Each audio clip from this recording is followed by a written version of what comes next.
ರಶ್ಮಿ ಅಂದು ಆಫೀಸ್ನಲ್ಲಿ ಎಲ್ಲ ಕೆಲಸ ಮುಗಿಸಿ ಸ್ವಲ್ಪ ಬೇಗನೆ ಮನೆ ಕಡೆ ಹೊರಟಳು. ಮನೆಯ ಗೇಟಿನ ಬಳಿ ಬಂದವಳಿಗೆ ಬೆಳಗ್ಗೆ ಅಮ್ಮ ಮನೆಗೆ ಸ್ವಲ್ಪ ದಿನಸಿ ತರಬೇಕೆಂದು ಹೇಳಿದ್ದು ನೆನಪಾಗಿ ಸ್ಕೂಟಿಯನ್ನ ಅಲ್ಲೇ ನಿಲ್ಲಿಸಿ ಮನೆ ಕಡೆ ಹೆಜ್ಜೆ ಹಾಕಿದಳು. ಬಾಗಿಲ ಬಳಿ ಬಂದವಳಿಗೆ ಅಮ್ಮ ಯಾರೊಡನೆಯೋ ಮಾತಾಡ್ತಾ ಇರುವುದು ಕೇಳಿ ಯಾರಿರಬಹುದೆಂದು ಯೋಚಿಸುತ್ತಲೇ ಹೊಸ್ತಿಲು ದಾಟಿ ಒಳಗೆ ಬಂದವಳಿಗೆ ತನ್ನ ಕಣ್ಣನ್ನ ತಾನೇ ನಂಬಲಾಗಲಿಲ್ಲ. ತಕ್ಷಣವೇ ತನ್ನನ್ನು ತಾನು ಸಾವರಿಸಿಕೊಂಡು ಅತ್ತೆ ಹೇಗಿದ್ದೀರಾ ಎಂದು ಕೇಳಿದಳು. ತನ್ನ ಸೋದರತ್ತೆ ಸುಮಿತ್ರಾ ತಾಯಿ ಶಾಂತಾರವರ ಹತ್ರ ಮಾತಾಡ್ತಿದ್ರು. ಅವಳು ಇದೆಲ್ಲ ನಿಜವೋ ಸುಳ್ಳು ಎಂದು ಯೋಚಿಸುವಾಗಲೇ ಸುಮಿತ್ರಾ, ನಾನು ಚೆನ್ನಾಗಿದ್ದೀನಿ, ನೀನ್ ಹೇಗಿದ್ದೀಯ ರಶ್ಮಿ ಎಂದು ಕೇಳಿದ್ರು. ರಶ್ಮಿ, ನಾನು ಆರಾಮಿದ್ದೀನಿ ಅತ್ತೆ ಎಂದು ಹೇಳಿ ಬಟ್ಟೆ ಬದಲಾಯಿಸಲು ರೂಮ್ಗೆ ಹೋದಳು. ರೂಮ್ಗೆ ಬಂದ ರಶ್ಮಿಗೆ ತನ್ನ ಹಳೆಯ ದಿನಗಳು ಒಂದೊಂದಾಗಿ ನೆನಪಿಗೆ ಬಂದಿತು. ಅಮ್ಮ ತಂದು ಕೊಟ್ಟ ಕಾಫಿ ಕುಡಿಯುತ್ತಲೇ ಅವಳ ಮನಸ್ಸು ಗತ ಜೀವನದ ಪುಟಗಳತ್ತ ಸಾಗಿತು. ಶ್ರೀನಿವಾಸ್ ಹಾಗೂ ಶಾಂತಾರವರ ಮೊದಲನೇ ಮಗಳೇ ರಶ್ಮಿ, ಎರಡನೇ ಮಗಳು ರಾಧಿಕಾ. ಶ್ರೀನಿವಾಸರ ತಂದೆ ಶ್ಯಾಮರಾಯರು ಮತ್ತು ತಾಯಿ ಪಾರ್ವತಮ್ಮನಿಗೆ 5 ಜನ ಮಕ್ಕಳು. ರಾಧಾ, ಸಾವಿತ್ರಿ, ಶ್ರೀನಿವಾಸ, ಶೇಖರ ಹಾಗೂ ಸುಮಿತ್ರಾ ಎಲ್ಲರಿಗೂ ಮದುವೆಯಾಗಿ ಆರಾಮಾಗಿ ಜೀವನ ನಡೆಸ್ತಾ ಇದ್ರು. ರಾಧಾ ಮತ್ತು ಸಾವಿತ್ರಿಗೆ 2 ಹೆಣ್ಮಕ್ಳು ಮತ್ತು ಒಬ್ಬ ಗಂಡ್ಮಗ. ಸುಮಿತ್ರಾ ಹಾಗೂ ಶೇಖರನಿಗೆ 1 ಗಂಡು ಮತ್ತು 1 ಹೆಣ್ಮಕ್ಳು. ಸುಮಿತ್ರಾರ ಮೊದಲನೇ ಮಗನೇ ಮೋಹನ ರಶ್ಮಿಗಿಂತ 1 ವರ್ಷ ದೊಡ್ಡವನು. ಹಾಗಾಗಿ ಇಬ್ಬರು ಒಳ್ಳೆಯ ಸ್ನೇಹಿತರಂತಿದ್ರು. ಬೇಸಿಗೆ ರಜೆಯಲ್ಲಿ ಎಲ್ಲರೂ ಒಟ್ಟಾಗ್ತಿದ್ರು. ಮಲೆನಾಡಿನ ಅಜ್ಜನ ಮನೆ ಅಂದ್ರೆ ಎಲ್ಲಾ ಮಕ್ಕಳಿಗೂ ಅಚ್ಚುಮೆಚ್ಚು.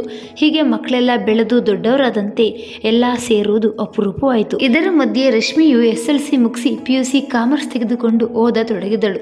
ಅವಳು ಪದವಿಯ ಕೊನೆಯ ವರ್ಷದಲ್ಲಿರುವಾಗ ಶ್ಯಾಮರಾಯರು ತೀರ್ಕೊಂಡ್ರು. ಅದೇ ವರ್ಷ ತಂದೆ ಹೊಸ ಮನೆ ಕಟ್ಟಲು ಶುರು ಮಾಡಿದ್ರು. ಈ ಎಲ್ಲ ಖರ್ಚು ತೂಗಿಸಲು ಶ್ರೀನಿವಾಸರಾಯರು ಸಾಲ ಮಾಡಿಕೊಂಡಿದ್ರು. ಹಾಗಾಗಿ ರಶ್ಮಿಗೆ ಮುಂದೆ ಓದುವ ಮನಸ್ಸಿದ್ದರೂ ಹಣ ಹೊಂದಿಸೋದು ಕಷ್ಟ ಎಂದರಿತುಕೊಂಡು ಕೆಲಸ ಮಾಡುವ ನಿರ್ಧಾರ ಮಾಡಿದಳು. BCom ಮುಗಿಸಿ ಮನೆಯವರನ್ನೆಲ್ಲ ಕಷ್ಟಪಟ್ಟು ಒಪ್ಪಿಸಿ ಕಸಿನ್ ಜೊತೆ ಬೆಂಗಳೂರಿಗೆ ಕೆಲಸ ಹುಡುಕಲು ಹೊರಟಳು. ಬೆಂಗಳೂರಿಗೆ ಬಂದು 1 ತಿಂಗಳಲ್ಲಿ ಪ್ರೈವೇಟ್ ಕಂಪನಿಯೊಂದರಲ್ಲಿ ಕೆಲಸ ಗಿಟ್ಟಿಸಿಕೊಂಡಳು. ಕೆಲಸದ ನಡುವೆಯೇ ಬಿಡುವು ಮಾಡಿಕೊಂಡು 3-4 ತಿಂಗಳಿಗೊಮ್ಮೆ ಊರಿಗೆ ಹೋಗಿ ಅಪ್ಪ ಅಮ್ಮ ತಂಗಿಯನ್ನ ನೋಡ್ಕೊಂಡು ಬರ್ತಾ ಇದ್ದಳು. ತನ್ನ ಸಂಬಳದ 1 ಭಾಗವನ್ನು ಮರೆಯದೆ ಅಪ್ಪನಿಗೆ ಕಳಿಸ್ತಾ ಇದ್ದಳು. ಇದರಿಂದ ರಶ್ಮಿಯ ತಂದೆಗೆ ಎಷ್ಟೋ ಸಹಾಯವಾಗ್ತಿತ್ತು. ರಶ್ಮಿ ಕೆಲಸಕ್ಕೆ ಸೇರಿ 1 ವರ್ಷವಾಗಿದ್ದರಿಂದ ಸಂಬಳ ಜಾಸ್ತಿ ಮಾಡಿ ಸಣ್ಣ ಪ್ರಮೋಷನ್ ಕೂಡ ಕೊಟ್ಟರು. ತಕ್ಷಣವೇ ಮನೆಗೆ ಕಾಲ್ ಮಾಡಿ ತನ್ನ ಖುಷಿಯನ್ನು ಹಂಚಿಕೊಂಡಳು. ದಿನಗಳು ಹೀಗೆ ಕಳೆಯುತ್ತಿರುವಾಗ ಗೌರಿ ಗಣೇಶ ಹಬ್ಬ ಬಂತು. ಕಳೆದ ತಿಂಗಳು ತಾನೇ ಊರಿಗೆ ಹೋಗಿ ಬಂದಿದ್ದರಿಂದ ಏನು ಮಾಡುವುದು, ಊರಿಗೆ ಹೋಗ್ಲೋ ಬೇಡವೋ ಎಂದು ಯೋಚಿಸತೊಡಗಿದಳು. PGಯಲ್ಲಿ ಎಲ್ಲರೂ ಹೋಗುವುದೆಂದು ಮಾತಾಡ್ತಿದ್ರು. ಹಾಗಾಗಿ ಅಲ್ಲಿರಲು ಬೋರ್ ಎನಿಸಿ ಮನೆಗೆ ಕಾಲ್ ಮಾಡಿ ಕೇಳಿದಳು. ಆಗ ರಶ್ಮಿಯ ಅಪ್ಪ, ಊರಿಗೆ ದೀಪಾವಳಿ ಹಬ್ಬಕ್ಕೆ ಬಾ, ಈಗ ಸುಮಿತ್ರಾ ಮನೆಗೆ ಹೋಗ್ಬಾ, ನನಗಂತೂ ಸದ್ಯಕ್ಕೆ ಹೋಗೋಕ್ಕಾಗಲ್ಲ, ತುಂಬ ಕರೀತಿರ್ತಾಳೆ ಎಂದರು. ರಶ್ಮಿ ಸರಿ ಎಂದು ಆಫೀಸ್ನಲ್ಲಿ 2 ದಿನ ರಜೆ ಹೆಚ್ಚು ತೆಗೆದುಕೊಂಡು ಅತ್ತೆಗೆ ಕಾಲ್ ಮಾಡಿ ಗೌರಿ ಹಬ್ಬಕ್ಕೆ ಬರುವುದಾಗಿ ಹೇಳಿದಳು. ಸುಮಿತ್ರಾರವರಿಗೆ ತುಂಬ ಖುಷಿಯಾಯಿತು. ಶನಿವಾರ ಆಫೀಸ್ ಮುಗಿಸಿ ರಾತ್ರಿ ಬಸ್ಸಿಗೆ ಕುಂದಾಪುರಕ್ಕೆ ಹೊರಟಳು. ಬೆಳಗ್ಗೆ ಬಸ್ ಸ್ಟ್ಯಾಂಡ್ಗೆ ಮೋಹನ್ ಬಂದು ಕರೆದುಕೊಂಡು ಹೋದ. ಮನೆಗೆ ತಲುಪಿದಾಗ ಇನ್ನೂ 5 ಗಂಟೆ ಆಗಿದ್ದರಿಂದ ಯಾರು ಎದ್ದಿರಲಿಲ್ಲ. ಸುಮಿತ್ರಾ ಅವಳಿಗೂ ಮಲಗಲು ಹಾಸಿಗೆ ಹಾಕಿಕೊಟ್ಟು ಅವರು ಹೋಗಿ ಮಲಗಿದ್ರು. ರಶ್ಮಿಗೆ ಪ್ರಯಾಣದ ಆಯಾಸದಿಂದ ಒಳ್ಳೆ ನಿದ್ದೆ ಬಂತು. ಅವಳು ಹೇಳುವಾಗ ಗಂಟೆ 9 ಆಗಿತ್ತು. ಫ್ರೆಶ್ ಆಗಿ ರೂಮ್ನಿಂದ ಹೊರಗೆ ಬಂದಾಗ ಎಲ್ಲರೂ ತಿಂಡಿ ತಿನ್ನುತ್ತಾ ಇದ್ದುದನ್ನು ನೋಡಿ ಯಾಕೆ ಯಾರು ಎಬ್ಸಿಲ್ಲ ಎಂದಳು. ಅದಕ್ಕೆ ಮೋಹನ್ನ ತಂಗಿ ಮೀರಾ, ನಾವೆಲ್ಲ ಬೇಡ ಅನ್ನದೇ ಇದ್ದಿದ್ರೆ ಆಗ್ಲೇ ಅಮ್ಮ ಎಬ್ಬಿಸ್ತಾ ಇದ್ರು ಅಂದಾಗ ಅವಳ ಮಾವ, ಪ್ರಯಾಣದ ಆಯಾಸ ಇರುತ್ತೆ, ಪರವಾಗಿಲ್ಲ, ದಿನ ಮಲಗ್ತೀಯ, ಇಷ್ಟೊತ್ತು ಒಂದೇ ದಿನ ತಾನೆ, ಇವಾಗ ಆರಾಮಾಗಿ ತಿಂಡಿ ತಿನ್ನು ಎಂದ್ರು. ತಿಂಡಿ ತಿಂದು ಸ್ನಾನ ಮಾಡಿ ಅತ್ತೆಗೆ ಅಡುಗೆ ಮನೆಯಲ್ಲಿ ಸ್ವಲ್ಪ ಸಹಾಯ ಮಾಡಿದಳು. ಊಟ ಮುಗಿಸಿ ಸಂಜೆ ಮರುದಿನ ಹಬ್ಬಕ್ಕೆ ಎಲ್ಲ ಸೇರಿ ತಯಾರಿ ಮಾಡಿಟ್ಟು ರಾತ್ರಿ ಊಟ ಮಾಡಿ ಸ್ವಲ್ಪ ಹರಟೆ ಹೊಡೆದು ಮಲಗಿದ್ರು. ಮರುದಿನ ಬೆಳಗ್ಗೆಯೇ ಗೌರಿ ಹಬ್ಬ. ಎಲ್ಲರೂ ಬೇಗ ಎದ್ದು ಸಂಭ್ರಮದಿಂದ ಗೌರಿ ಪೂಜೆ ಮುಗಿಸಿ ಮರುದಿನದ ಗಣೇಶ ಹಬ್ಬದ ಸಿದ್ಧತೆ ಮಾಡತೊಡಗಿದ್ರು. ಹೀಗೆ 2 ದಿನಗಳು ಖುಷಿಯಿಂದ ಕಳೆದು ರಶ್ಮಿ ಬೆಂಗಳೂರಿಗೆ ಹೊರಡಲು ಬಟ್ಟೆ ಜೋಡಿಸ್ತಿರುವಾಗ ಅವಳ ಮಾವ ಕರೆದ್ರು. ಏನೆಂದು ಕೇಳಿದಾಗ, ನಿನ್ನ ಜೊತೆ ಮೋಹನ್ ಬೆಂಗಳೂರಿಗೆ ಬರ್ತಾನೆ, ಸದ್ಯ ಅವನು ಕೆಲಸ ಬಿಟ್ಟು ಬೇರೆ ಕಡೆ ಒಳ್ಳೆ ಅವಕಾಶಕ್ಕಾಗಿ ನೋಡ್ತಿದ್ದಾನೆ, ಅಲ್ಲಾದರೆ ಕೆಲಸಗಳಿಗೆ ಕಂಪನಿಗಳಿಗೆ ಬರ ಇಲ್ಲ ಎಂದರು. ರಶ್ಮಿ, ಆಗ್ಲಿ ಮಾವ, ನಾನು ಎಲ್ಲಾದರೂ ಒಳ್ಳೆ ಕಡೆ ಓಪನಿಂಗ್ಸ್ ಇದ್ರೆ ಹೇಳ್ತೀನಿ ಎಂದಳು. ನಂತರ ಇಬ್ಬರು ಸೀಟಿಗೆ ಹೋಗಿ ಟಿಕೆಟ್ ಬುಕ್ ಮಾಡಿಸ್ಕೊಂಡು ಬಂದರು. ರಾತ್ರಿ ಊಟ ಮುಗಿಸಿ ಎಲ್ಲರಿಗೂ ಬಾಯ್ ಹೇಳಿ ರಶ್ಮಿ ಮೋಹನ್ ಹೊರಟರು. ಅತ್ತೆಗೆ ಬೇಜಾರಾಗಿತ್ತು. ಅವರಿಗೆ ಮೋಹನನ್ನು ಹೊರಗೆ ಕಳಿಸಿ ಅಭ್ಯಾಸ ಇರಲಿಲ್ಲ. ಬಸ್ನಲ್ಲಿ ಕುಳಿತ ಮೇಲೆ ಮನೆಗೆ ಕಾಲ್ ಮಾಡಿ ತಲುಪಿದ ಮೇಲೆ ಫೋನ್ ಮಾಡುವುದಾಗಿ ಹೇಳಿದ ಮೋಹನ. ಆಗ ರಶ್ಮಿ ಯಾವಾಗ ಕೆಲಸ ಬಿಟ್ಟು ಬೆಂಗಳೂರಿಗೆ ಬರುವ ನಿರ್ಧಾರ ಮಾಡಿದ್ದು ಎಂದು ಕೇಳಿದಳು. 1 ವಾರದ ಮೊದಲು. ಮತ್ತೆ ಹಬ್ಬ ಇತ್ತಲ್ಲ, ಮುಗಿಸಿ ಹೋಗೋಣ ಅನ್ಕೊಂಡಿದ್ದೆ. ಅಷ್ಟರಲ್ಲಿ ನೀನು ಬರುವುದಾಗಿ ಹೇಳಿದ್ದರಿಂದ ಒಟ್ಟಿಗೆ ಹೋಗಲು ಹೇಳಿದ್ರು ಮನೆಯಲ್ಲಿ. ಸದ್ಯಕ್ಕೆ ಅಪ್ಪನ ಸಂಬಂಧಿಕರ ಮನೆಯಲ್ಲಿರಲು ಹೇಳಿದ್ದಾರೆ ಎಂದನು. ಬೆಳಗ್ಗೆ ಬೆಂಗಳೂರು ತಲುಪಿದಾಗ 5:30 ಆಗಿತ್ತು. ರಶ್ಮಿ ಮೆಜೆಸ್ಟಿಕ್ನಿಂದ ಪಿಜಿಗೆ ಹೋದಳು. ಮೋಹನ್ ಅವನ ರಿಲೇಟಿವ್ಸ್ ಮನೆಗೆ ಹೋದ. 1 ವಾರದಲ್ಲಿ ಮೋಹನ್ನಿಗೆ MNC ಕಂಪನಿಯಲ್ಲಿ ಒಳ್ಳೆ ಕೆಲಸ ಸಿಕ್ತು. ರಶ್ಮಿಯ ಕೊಲಿ ಆ ಕೆಲಸ ರೆಫರ್ ಮಾಡಿದ್ರು. ಮೋಹನ್ ಸೆಲೆಕ್ಟ್ ಆದ ತಕ್ಷಣವೇ ರಶ್ಮಿಗೆ ಕಾಲ್ ಮಾಡಿ ಥ್ಯಾಂಕ್ಸ್ ಹೇಳಿದ್ದ. 1 ವಾರದ ನಂತರ ಇಬ್ಬರು ಭೇಟಿ ಮಾಡಿ ಕೆಲಸದ ಬಗ್ಗೆ ಮಾತಾಡಿ ಚಾಟ್ಸ್ ತಿಂದು ಮನೆಗೆ ಹೊರಟರು. ರಶ್ಮಿಯ PG ಗೆಳತಿಯರು ಅತ್ತೆ ಮಗ ಮಾವನ್ ಮಗ ಎಂದು ರೇಗಿಸ್ತಿದ್ರು. ಇಬ್ಬರಲ್ಲೂ ಗೊತ್ತಿಲ್ಲದೆ ಪ್ರೀತಿಯ ಗಿಡ ಚಿಗುರುತ್ತಿತ್ತು. ಒಮ್ಮೆ ರಶ್ಮಿ ಮೋಹನ್ ಲಾಲ್ಬಾಗಿನ ಫ್ಲವರ್ ಶೋಗೆ ಹೋಗಿದ್ರು. ಆಗಲೇ ಮೋಹನ ಬೆಂಗಳೂರಿಗೆ ಬಂದು 3 ತಿಂಗಳಾಗಿತ್ತು.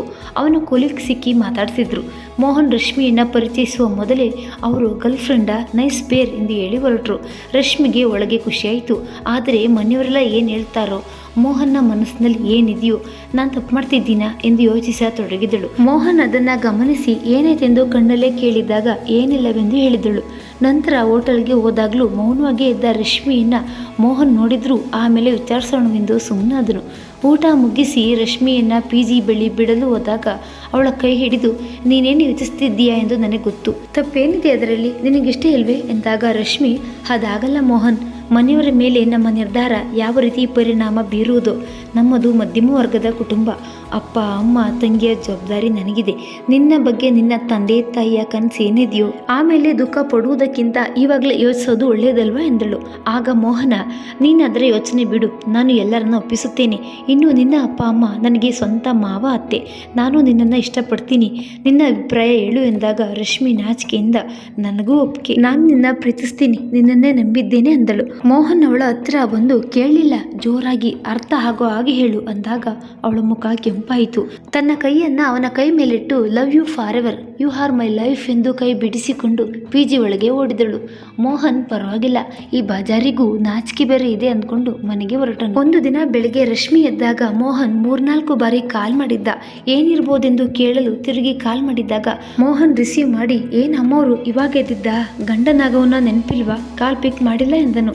ರಶ್ಮಿ, ಅದೆಲ್ಲ ಆಗಿರ್ಲಿ, ಮೊದಲು ಕಾಲ್ ಮಾಡಿದ್ದು ಯಾಕೆ ಹೇಳು, ಆಫೀಸ್ಗೆ ಹೊರಡ್ತಾ ಇದ್ದೀನಿ, ನನಗೆ ಗಾಬರಿ ಆಗಿತ್ತು, ಸಂಜೆ ಮಾತಾಡೋಣ ಅಂದಾಗ ಮೋಹನ, ಅಯ್ಯೋ ಯಾಕೆ ಎದುರ್ಕೋತೀಯ, ಸಂಜೆ ಸಿಗು ಅಂತ ಹೇಳೋಕೇನೆ ಕಾಲ್ ಮಾಡಿದ್ದು ಅಂದನು. ಅದಕ್ಕೆ ರಶ್ಮಿ, ಏನು ಅಷ್ಟೊಂದು ಅರ್ಜೆಂಟು, ವೀಕೆಂಡ್ವರೆಗೂ ಕಾಯಕ್ಕಾಗಲಿಲ್ವಾ, ಇನ್ನೊಂದು 2 ದಿನ ಅಷ್ಟೇ ಎಂದಳು. ಮೋಹನ್, ಇಲ್ಲ ಕಾಯಕ್ಕಾಗಲ್ಲ, ಫೋನ್ನಲ್ಲಿ ಹೇಳೋಕ್ಕಾಗಲ್ಲ, ಒಂದು ಗುಡ್ ನ್ಯೂಸ್ ಇದೆ, ಸಂಜೆ ಮಾಮೂಲಿ ಜಾಗಕ್ಕೆ ಬಾ ಎಂದು ಫೋನ್ ಇಟ್ಟನು. ರಶ್ಮಿ ಆಫೀಸ್ಗೆ ಬಂದವಳೆ ಎಲ್ಲ ಕೆಲಸ ಬೇಗ ಮುಗಿಸತೊಡಗಿದಳು. ನಂತರ ಬಾಸ್ ಬಳಿ ಪರ್ಮಿಷನ್ ತೆಗೆದುಕೊಂಡು 1 ಗಂಟೆ ಬೇಗ ಹೊರಟಳು. ಮೋಹನ್ ಹೇಳಿದ ಕಡೆ ಬಂದಾಗ ಅವನು ಆಗಲೇ ಬಂದು ಕಾಯ್ತಿದ್ದ. ಬಂದವಳೆ, ಏನು ವಿಷಯ, ಬೇಗ ಹೇಳು ಅಂದಳು. ತಕ್ಷಣ ಮೋಹನ್ ಅವಳ ಕೈ ಹಿಡಿದು, ನನಗೆ ಇವತ್ತು ತುಂಬ ಖುಷಿಯಾಗಿದೆ, ಎಲ್ಲದಕ್ಕೂ ನೀನೇ ಕಾರಣ. ನನ್ನ ಕೆಲಸ ಪರ್ಮನೆಂಟ್ ಆಯಿತು, ಜೊತೆಗೆ ಪ್ರಮೋಷನ್, ಸ್ಯಾಲ್ರಿ ಹೈಕ್ ಆಯಿತು. ಸೊ ಈ ಖುಷಿ ಹಂಚಿಕೊಳ್ಳಲು ನಿನ್ನ ಬರೋ ಕೇಳಿದ್ದು ಎಂದನು. ರಶ್ಮಿಗೆ ಸಂತೋಷದಿಂದ ಕುಡಿದಾಡುವಂತಾಯಿತು. ಆಗಲೇ 6 ತಿಂಗಳಾಯ್ತಾ ಮೋಹನ್ ಬಂದು ಎನಿಸಿತು. ಕಂಗ್ರ್ಯಾಚುಲೇಷನ್ ಸ್ವೀಟ್ ಹಾರ್ಟ್, ನೀನು ಯಾವಾಗಲೂ ಹೀಗೆ ನಗುತ್ತಿರಬೇಕು ಎಂದಳು ರಶ್ಮಿ. ಇಬ್ಬರು ಹೊರಗೆ ಸುತ್ತಾಡಿ ಅವ್ರಿಗಿಷ್ಟವಾದ ರೋಟಿ ಕರಿ ತಿಂದು ಹೊರಟರು. ಮೋಹನ್ ರಶ್ಮಿಗೆ ಅವಳು ಬೇಡವೆಂದರೂ ಕೇಳದೆ ಒಂದು ಡ್ರೆಸ್ ಕೊಡಿಸ್ತಾ. ಹೀಗೆ ಇಬ್ಬರ ಪ್ರೀತಿಯ ಜೀವನ ಸಾಗ್ತಾ ಇತ್ತು. ಅಂತೂ ಅವರಿಬ್ಬರ ಪ್ರೀತಿ ಒಂದು ಹಂತ ಬಂದು ತಲುಪಿತ್ತು. ಇಬ್ಬರು ಪರಸ್ಪರ ಒಬ್ಬರನ್ನೊಬ್ಬರು ಚೆನ್ನಾಗಿ ಅರ್ಥ ಮಾಡ್ಕೊಂಡಿದ್ರು. ಹೀಗಿರುವಾಗ ರಶ್ಮಿಯ 2ನೇ ಅತ್ತೆ ಸಾವಿತ್ರಿಯ ಮಗನ ಮದುವೆ ಫಿಕ್ಸ್ ಆಗಿ ಇಬ್ಬರು ಒಟ್ಟಿಗೆ ಹೊರಟರು. ಮದುವೆ ಮನೆಯಲ್ಲಿ ರಶ್ಮಿ ಮೆರೂನ್ ಕಲರ್ ಸೀರೆಯಲ್ಲಿ ಮುದ್ದಾಗಿದ್ದಳು. ಮೋಹನ್ಗಂತೂ ಅವಳನ್ನ ನೋಡಿದಷ್ಟು ಖುಷಿ ಆಗ್ತಾ ಇತ್ತು.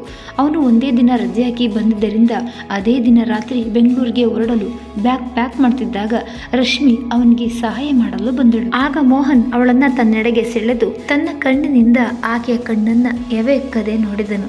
ಅವನ ಈ ತಕ್ಷಣದ ವರ್ತನೆಯಿಂದ ರಶ್ಮಿಗೆ ನಾಚಿಕೆಯಿಂದ ಮುಖವೆಲ್ಲ ಕೆಂಪಾಯಿತು. ಮೈ ಇಡೀ ರೋಮಾಂಚನದಿಂದ ಕಂಪಿಸುತ್ತಿತ್ತು. ಮೋಹನ್ ಮತ್ತು ಅವಳ ಹತ್ತಿರಕ್ಕೆ ಬಂದು, ನೀನು ಬರೋದು ಲೇಟ್ ಅಲ್ವಾ ಅಂದಾಗ ಅವಳು ಅವನೆದೆಗೆ ಒರಗಿ, ದಿನ ಕಾಲ್ ಮಾಡ್ತೀನಿ, ಇನ್ನೊಂದು 2 ದಿನ ಅಷ್ಟೇ ಬರ್ತೀನಿ, ಮಿಸ್ ಯು, ಟೇಕ್ ಕೇರ್ ಎಂದು ಅವನ ಹಣೆಗೆ ಚುಂಬಿಸಿದಳು. ಅದೇ ರಾತ್ರಿ ಮೋಹನ್ ಬೆಂಗಳೂರಿಗೆ ಹೊರಟ. ಅತ್ತೆ ಮನೆ ಕಾರ್ಯಕ್ರಮಗಳನ್ನೆಲ್ಲ ಮುಗಿಸಿ ಮರುದಿನ ರಶ್ಮಿ ಅಪ್ಪ ಅಮ್ಮ ಹಾಗೂ ತಂಗಿ ಜೊತೆ ಮನೆಗೆ ಹೋದಳು. ರಜೆ ಮುಗಿಸಿ ಬೆಂಗಳೂರಿಗೆ ಬಂದು ಮೋಹನ್ನಿಗೆ ಆರಾಮಾಗಿ ಬಂದೆ ಎಂದು ಮೆಸೇಜ್ ಮಾಡಿ ಆಫೀಸ್ಗೆ ಹೊರಟಳು. ರಜೆ ಹಾಕಿ ಹೋಗಿದ್ದರಿಂದ ತುಂಬ ಕೆಲಸ ಬಾಕಿ ಇತ್ತು. ಎಲ್ಲ ಕೆಲಸ ಮುಗಿಸಿ ಪಿಜಿಗೆ ಹೋಗುವಾಗ ಲೇಟ್ ಆಗಿತ್ತು. ಫ್ರೆಶ್ ಆಗಿ ಊಟ ಮುಗಿಸಿ ಮೋಹನ್ಗೆ ಕಾಲ್ ಮಾಡಿ ಮಾತಾಡಿ ಮಲಗಿದ್ದಳು. ಕೆಲಸದ ಒತ್ತಡದಿಂದ ಇಬ್ಬರು ಆ ವಾರ ಭೇಟಿ ಆಗಲಿಲ್ಲ. 2 ವಾರದ ನಂತರ ಮೀಟ್ ಮಾಡಿ ಖುಷಿಯಾಗಿ ದಿನ ಕಳೆದ್ರು. ದಿನ ಕಾಲ್ ಮಾಡಿ ಮಾತಾಡ್ತಿದ್ದ ಮೋಹನ್ ಒಂದಿನ ಕಾಲ್ ಮಾಡಲಿಲ್ಲ. ಸುಸ್ತಾಗಿರ್ಬೋದೆಂದು ರಶ್ಮಿಯು ಮೆಸೇಜ್ ಮಾಡಿ ಮಲಗಿದಳು. ಮರುದಿನವೂ ಹಾಗೆ ಆದಾಗ ಅವಳೆ ಕಾಲ್ ಮಾಡಿದ್ರೆ ಪಿಕ್ ಮಾಡಲಿಲ್ಲ. ನಾಳೆವರೆಗೂ ನೋಡೋಣವೆಂದ್ಕೊಂಡು ಸುಮ್ಮನಾದಳು. ಆಫೀಸ್ನಲ್ಲಿ ಕೆಲಸ ಮಾಡ್ತಿರುವಾಗ ಸಾವಿತ್ರಿ ಅತ್ತೆ ಅವಳಿಗೆ ಫೋನ್ ಮಾಡಿ ಮಾತಾಡ್ಬೇಕೆಂದ್ರು. ಅವಳೇ ಸಂಜೆ ನಾನೇ ಕಾಲ್ ಮಾಡಿ ಮಾತಾಡ್ತೀನಿ ಅಂದಳು. ಆಫೀಸ್ ಮುಗಿಸಿ ಪಿಜಿಗೆ ಬಂದು ಅವ್ರಿಗೆ ಫೋನ್ ಮಾಡಿದಾಗ ನಾನೊಂದು ವಿಷಯ ಕೇಳ್ತೀನಿ, ಬೇಜಾರಾಗಲ್ಲ ಅಂತ ಮಾತು ಕೊಡು ಎಂದರು. ರಶ್ಮಿಗೆ ಆಶ್ಚರ್ಯವಾಗಿ ಇಲ್ಲೇ ಹೇಳಿ ಎಂದಳು. ಆಗ ಸಾವಿತ್ರಿ, ನೀನು ಮೋಹನ್ ಪ್ರೀತಿಸ್ತಿದ್ದೀರಾ, ಮದುವೆ ಆಗುವ ನಿರ್ಧಾರ ಮಾಡಿದ್ದೀರಾ ಅಂದಾಗ ಯಾಕೆ ಕೇಳ್ತಿದ್ದೀರಾ ಅತ್ತೆ ಎಂದಳು. ಸಾವಿತ್ರಿನೇ ಮುಂದುವರಿಸಿ, ನೋಡು, ಮೊನ್ನೆ ಮದುವೆ ಮನೆಯಲ್ಲಿ ನೀವಿಬ್ಬರನ್ನ ನೋಡಿ ಸುಮಿತ್ರಾಗೆ ಅನುಮಾನ ಬಂದು ಮೋಹನ್ಗೆ ಕೇಳಿದಾಗ ನಿಜವೆಂದು ಹೇಳಿದ್ದಾನೆ. ಆದರೆ ನೀನು ಆ ರೀತಿ ಮಾಡಬೇಡ, ಸಂಬಂಧದಲ್ಲಿ ಇವೆಲ್ಲ ಬೇಡ, ಅವ್ರಿಗೂ ಇದು ಇಷ್ಟವಿಲ್ಲ.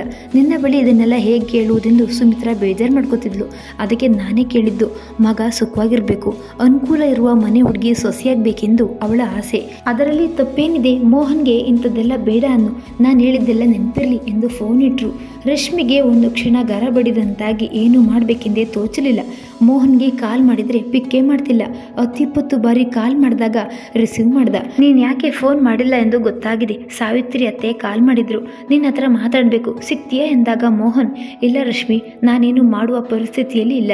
ಮನೆಯಲ್ಲಿ ಎಲ್ಲ ಗೊತ್ತಾಗಿದೆ. ಈ ಮದುವೆಯಿಂದ ಯಾರಿಗೂ ಒಳ್ಳೆಯದಾಗಲ್ಲವೆಂದು ಹೇಳಿದ್ದಾರೆ. ನಾವಿಬ್ಬರು ಮಾತಾಡಬಾರ್ದೆಂದು, ಎಲ್ಲ ಮರೆಯಬೇಕೆಂದು ಅಪ್ಪ ಅಮ್ಮ ಮಾತು ತೆಗೆದುಕೊಂಡಿದ್ದಾರೆ ಅಂದನು. ಆಗ ರಶ್ಮಿ ಅಳುತ್ತಾ, ಮೋಹನ್, ನನ್ನ ಕೈ ಬಿಡಬೇಡ, ನೀನೊಮ್ಮೆ ಹೂ ಅನ್ನು, ನಾನು ಮನೆಯಲ್ಲಿ ಮಾತಾಡ್ತೀನಿ, ನಿನ್ನಲ್ಲೇ ಜೀವ ಇಟ್ಟಿದ್ದೀನಿ, ಪ್ಲೀಸ್ ಅಂದಳು.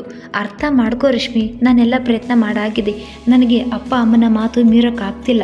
ದಯವಿಟ್ಟು ಎಲ್ಲ ಮರಿ ನನ್ನನ್ನು ಕ್ಷಮಿಸು ಎಂದನು. ನಿನ್ನ ಕಾಲಿ ಬೇಕಾದರೆ ಬೀಳ್ತೀನಿ, ಮನ್ಸಾರೆ ಪ್ರೀತಿಸಿದ್ದೀನಿ, ಹೆಣ್ಣಾಗಿ ನಾನೇ ಇಷ್ಟು ಧೈರ್ಯದಿಂದ ಇರುವಾಗ ನೀನು ಯಾಕೆ ಹೀಗಾಡ್ತಿದ್ದೀಯಾ ಎಂದಳು.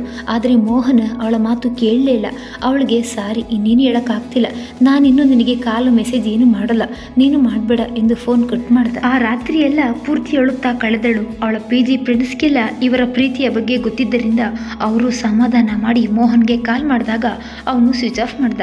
ಅವಳ ಕ್ಲೋಸ್ ಫ್ರೆಂಡ್ ನಿತ್ಯ, ನೋಡು ರಶ್ಮಿ, ನೀನಿನ್ನು ಇದರ ಬಗ್ಗೆ ಯೋಚಿಸೋದನ್ನ ಬಿಡು, ಮರೆಯಲು ಪ್ರಯತ್ನಿಸು. ನಿನ್ನಂಥ ಹುಡುಗಿಯನ್ನೇ ತಿರಸ್ಕರಿಸುವುದು ಅವರ ಮೂರ್ಖತನ. ಧೈರ್ಯ ಇಲ್ಲದವರೊಂದಿಗೆ ಬದುಕುವುದು ಕಷ್ಟ. ನಾವೆಲ್ಲ ನಿನ್ನ ಜೊತೆ ಇದ್ದೀವಿ, ಬಿ ಕೂಲ್ ಕಣಿ ಎಂದಳು. ರಶ್ಮಿ ತುಂಬಾ ಗಟ್ಟಿ ಮನಸ್ಸಿನವಳು, ಯಾವುದಕ್ಕೂ ತಲೆ ಕೆಡಿಸಿಕೊಳ್ಳದ ಧೈರ್ಯವಂತೆ. PGಯಲ್ಲೂ ಎಲ್ಲರಿಗೂ ಸಹಾಯ ಮಾಡ್ತಾ ಇದ್ದಳು. ಆದ್ದರಿಂದ ಅವಳನ್ನ ಕಂಡ್ರೆ ಎಲ್ಲರಿಗೂ ತುಂಬಾ ಇಷ್ಟ. ಅಂತವಳು ಮೋಹನ್ ಮಾಡಿದ ಕೆಲಸದಿಂದ ಮಂಕಾಗಿದ್ದಳು. ದಿನ ಕಳೆದಂತೆ ನಿಧಾನವಾಗಿ ಎಲ್ಲ ಮರೆಯತೊಡಗಿದಳು. ಈ ಎಲ್ಲ ವಿಷಯವನ್ನ ತಪ್ಪಿಯೂ ಮನೆಯವರೊಡನೆ ಹೇಳಿಲ್ಲ. ಅಪ್ಪನಿಗೆ ತಿಳಿದ್ರಿ ಅತ್ತೆ ಬಗ್ಗೆ ಬೇಜಾರಾಗಿ ಸಂಬಂಧ ಹಾಳಾಗ್ಬೋದು. ಅಪ್ಪನಿಗೆ ಮೊದಲೇ ಸುಮಿತ್ರರ ಬಗ್ಗೆ ಸ್ವಲ್ಪ ಪ್ರೀತಿ ಜಾಸ್ತಿ ಇತ್ತು, ಹಾಗಾಗಿ ಸುಮ್ಮನಿದ್ದಳು. ಸುಮಿತ್ರಾ ಅತ್ತೆ ಮನೆಯವರು ಅವಳಿಗೆ ಕಾಲ್ ಮಾಡೋದನ್ನ ನಿಲ್ಲಿಸಿದ್ರು. ಅವಳು ಕೂಡ ಅವರ ಸಂಬಂಧವನ್ನ ಕಡಿದುಕೊಂಡಳು. ರಶ್ಮಿ ಬೆಂಗಳೂರಿಗೆ ಬಂದು 2 ವರ್ಷಗಳಾಗಿತ್ತು. ಕೆಲಸಕ್ಕೂ ತುಂಬಾ ಚೆನ್ನಾಗಿ ಹೊಂದ್ಕೊಂಡು ಒಳ್ಳೆಯ ಸಂಬಳವನ್ನ ಪಡಿತಾ ಇದ್ದಳು. ಎಲ್ಲ ಚೆನ್ನಾಗಿದ್ರೂ ಮನಸ್ಸಿನಲ್ಲಿ ಕೊರಗಿತ್ತು. ಇದರ ಮಧ್ಯೆ ಅವಳ ಅಜ್ಜಿ ಪಾರ್ವತಮ್ಮ ತೀರ್ಕೊಂಡಿದ್ದರಿಂದ ತಕ್ಷಣವೇ ಊರಿಗೆ ಹೊರಟಳು. ಅಜ್ಜಿಯ ಕಾರ್ಯಗಳಿಗೆ ಸುಮಿತ್ರಾರವರ ಕುಟುಂಬವೂ ಬಂದಿತ್ತು. ಆದರೆ ಮೋಹನ್ ಬಂದಿರಲಿಲ್ಲ. ಅವರು ಯಾರ ಬಳಿಯೂ ಇವಳು ಮಾತಾಡಲು ಹೋಗಲಿಲ್ಲ. ಅಷ್ಟು ಹಚ್ಕೊಂಡಿದ್ದ ಅತ್ತೆ ತನ್ನ ಬಳಿ ನೇರವಾಗಿ ಮಾತಾಡದೆ ಬೇರೆಯವರ ಹತ್ರ ಹೇಳಿಸಿದ್ದು ಅವಳಿಗೆ ನೋವಾಗಿತ್ತು. ಅಜ್ಜಿಯ ಕಾರ್ಯಗಳನ್ನೆಲ್ಲ ಮುಗಿಸಿ ಮರಳಿ ಬೆಂಗಳೂರಿಗೆ ಬಂದು ಜೀವನದ ಹೊಸ ಅಧ್ಯಾಯ ಶುರು ಮಾಡಿದಳು. ಅವಳಿಗೆ ಆಫೀಸ್, PG ಫ್ರೆಂಡ್ಸ್, ಅಪ್ಪ ಅಮ್ಮ ಹಾಗೂ ತಂಗಿ ಇದಿಷ್ಟೇ ಅವಳ ಪ್ರಪಂಚವಾಗಿತ್ತು. ರಶ್ಮಿಯ ತಂಗಿ BA ಮುಗಿಸಿ ಮುಂದೆ ಓದಲು ಆಸಕ್ತಿ ತೋರಿಸದೆ ತಾನು ಕೆಲಸ ಮಾಡ್ತೀನಿ, ಕರೆಸ್ಪಾಂಡೆನ್ಸ್ನಲ್ಲಿ ಓದ್ತೀನಿ ಎಂದು ಹಠ ಮಾಡಿದ್ದರಿಂದ ತಂಗಿಯನ್ನ ತನ್ನ ಜೊತೆ ಕರೆದುಕೊಂಡು ಬಂದು PG ಹತ್ತಿರವೇ ಒಂದು ಆಫೀಸ್ನಲ್ಲಿ ಅಡ್ಮಿನ್ ಆಗಿ ಕೆಲಸ ಕೊಡಿಸಿದಳು.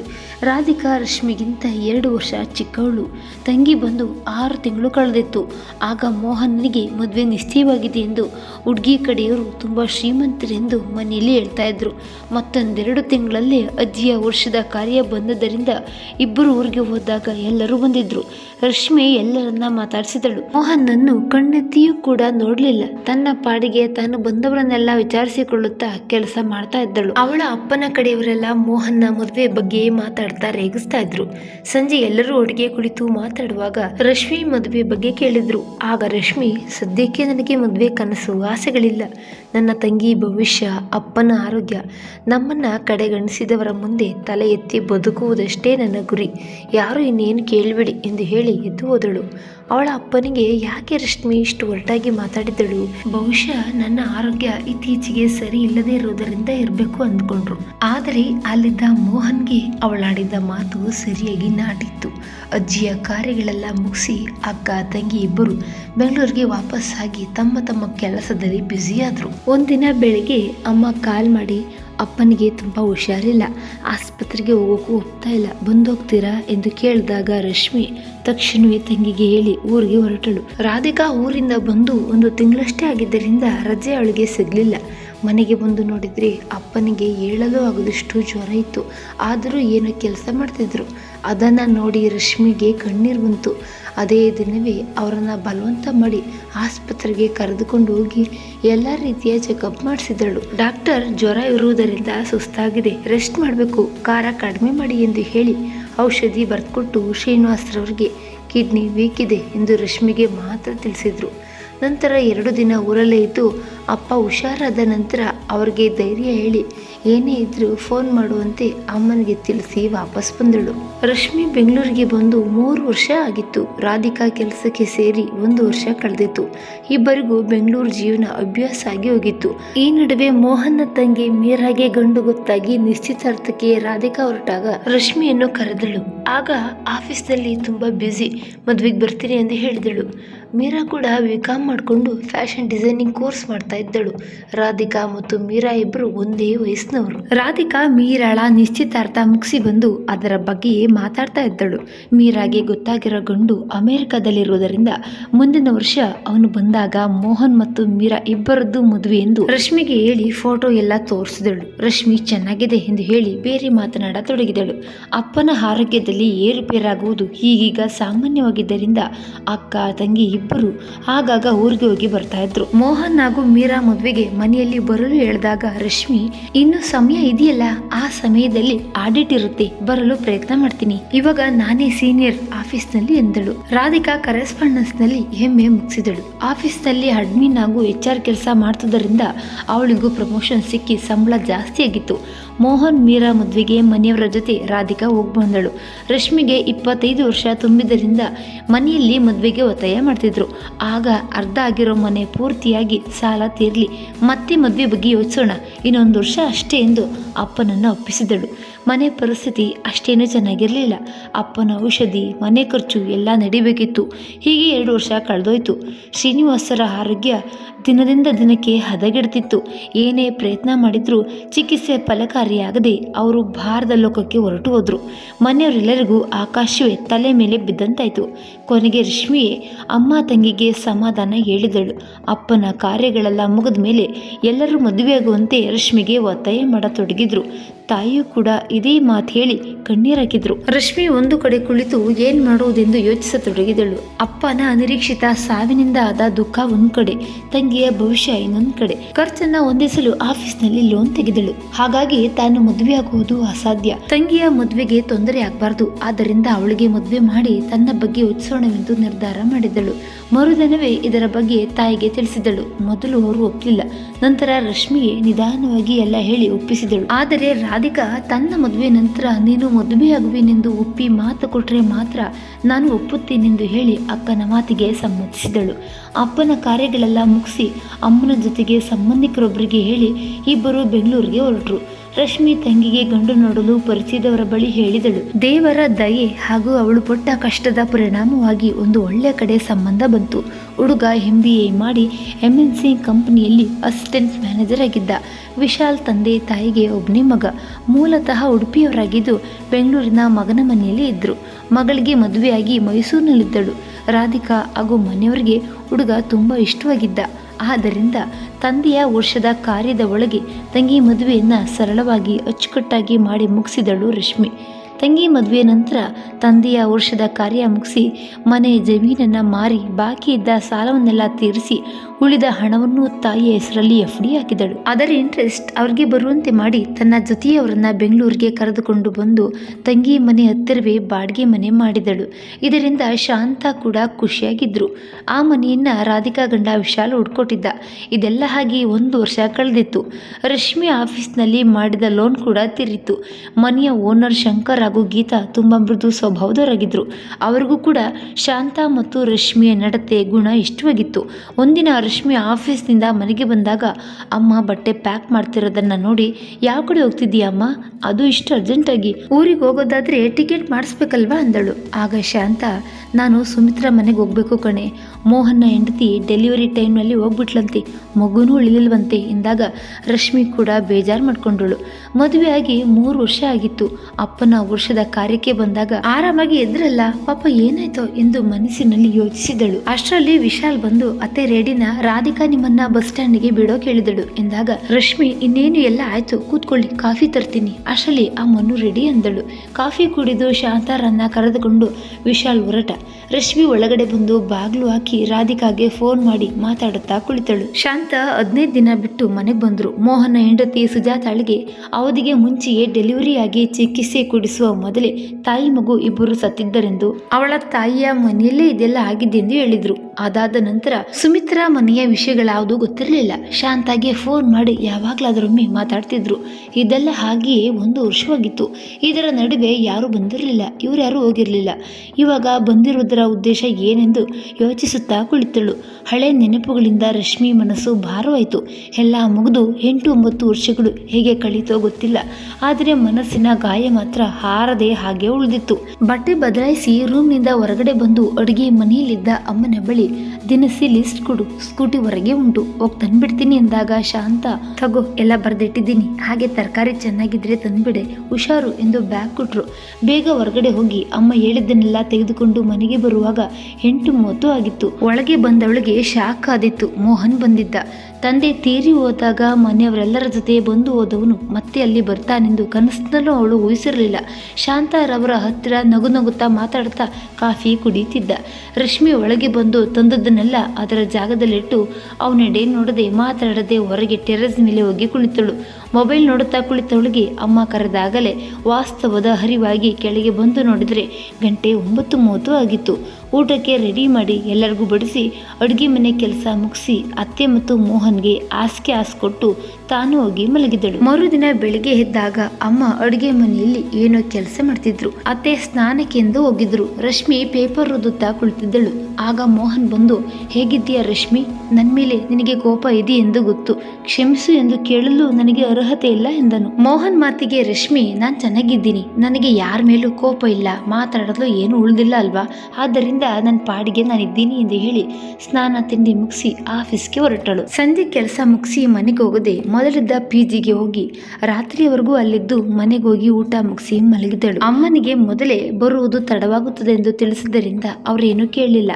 ಮರುದಿನ ರಜೆ ಇದ್ದಿದ್ದರಿಂದ ಸ್ವಲ್ಪ ಲೇಟಾಗಿ ಎದ್ದಳು. ಆದರೆ ಶಾಂತ ಆಗ್ಲೇ ತಿಂಡಿ ಅಡುಗೆ ಮನೆ ಕೆಲಸ ಮುಗಿಸಿ ಎಲ್ಲ ಹೊರಡಲು ರೆಡಿಯಾಗ್ತಿದ್ರು. ಅದನ್ನ ಕಂಡು, ಯಾವ ಕಡೆ ಹೋಗ್ತಾ ಇರೋದು, ಸುತ್ತಾಡೋಕ ಎಂದಾಗ, ಇಲ್ಲ ರಾಧಿಕಾ, ಸುಮಿತ್ರಾ ಮೋಹನನ್ನ ಊಟಕ್ಕೆ ಕರೆದಿದ್ದಾಳೆ, ಅದಕ್ಕೆ ಹೋಗ್ತಾ ಇದ್ದೀವಿ, ನೀನು ನಿಧಾನವಾಗಿ ಬಾ ಎಂದರು. ರಶ್ಮಿ, ಇಲ್ಲಮ್ಮ, ನಂಗೆ ಸ್ವಲ್ಪ ಕೆಲಸ ಇದೆ, ಬಟ್ಟೆ ತೊಳಿಬೇಕು, ಮನೆ ಕ್ಲೀನ್ ಮಾಡಬೇಕು, ನಾನು ಮುಂದಿನ ವಾರ ಬರ್ತೀನಿ ಅಂತ ಹೇಳು ಎಂದಳು. ಎಲ್ಲರೂ ಹೊರಟ ನಂತರ ತಿಂಡಿ ತಿಂದು ಮನೆ ಕ್ಲೀನ್ ಮಾಡಿ ಬಟ್ಟೆ ತೊಳೆದು ಸ್ನಾನ ಊಟ ಮುಗಿಸಿ TV ನೋಡುತ್ತಾ ಕುಳಿತಳು. ದೀವಾನ್ ಮೇಲೆ ಹಾಗೆ ಹೊರಗಿದ್ದವಳಿಗೆ ಯಾವಾಗ ನಿದ್ರೆ ಬಂತೋ ಗೊತ್ತಾಗ್ಲಿಲ್ಲ. ಕಾಲಿಂಗ್ ಬೆಲ್ ಸೌಂಡ್ ಆದಾಗ ಎಚ್ಚರವಾಗಿ ಬಾಗಿಲು ತೆಗೆದು ನೋಡಿದ್ರೆ ಮೋಹನ್ ಬಂದಿದ್ದ. ಅವಳು ಮನಸ್ಸಿನಲ್ಲೇ, ಇವನು ಇಷ್ಟು ಬೇಗ ಯಾಕೆ ಬಂದ, ಅಮ್ಮ ಅತ್ತೆ ಬಂದಿಲ್ವಲ್ಲ ಎಂದು ಯೋಚಿಸುತ್ತಾ ನಿಂತಾಗ ಮೋಹನ್, ಏನು ಮೇಡಮ್, ನಾನು ಒಳಗೆ ಬರ್ಬೋದಾ, ಅತ್ತೆ ಬಂದ ಮೇಲೆ ಬರೋದಾ ಎಂದನು. ರಶ್ಮಿ, ಬಾ ಒಳಗೆ, ಅಮ್ಮ ಯಾಕೆ ಬಂದಿಲ್ಲ ಎಂದು ಕೇಳಿದಾಗ, ಅವರು ರಾತ್ರಿ ಊಟ ಮುಗಿಸಿ ಬರ್ತಾರಂತೆ, ನನಗೆ ಹೊರಗಡೆ ಹೋಗೋಕಿದೆ, ಹಾಗಾಗಿ ಬೇಗ ಬಂದೆ, ಹಾಗೆ ನಿನ್ನ ಬಳಿ ಸ್ವಲ್ಪ ಮಾತಾಡಬೇಕು, ಸಮಯವಿದೆಯಾ ಎಂದನು.